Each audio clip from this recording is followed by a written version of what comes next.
Hello guys, ito para wala to sa sa mga pinag-iinteresa na balita ngayon Wala akong kinalaman diyan. Ito para sa akin lang vlog to. 'Di ba? Alam mo sa totoo lang ikaw, kunyari kung sino nagpalaki sa iyo, sino nagalaga sa iyo, yun ang mamaling ko eh. Yun ang tunay na pangyayari.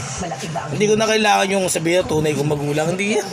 Sa totoo lang, kung yung iba kasi maraming nasasaga sa akin bata, maraming naapektuhan. Sa totoo lang, dapat yung iba kasi sa totoo lang ito, wala akong intensyon na manira ng ibang tao Sa totoo lang, dapat kasi isa sa alang-alang nyo ang buhay ng ibang tao, hindi pa sarili.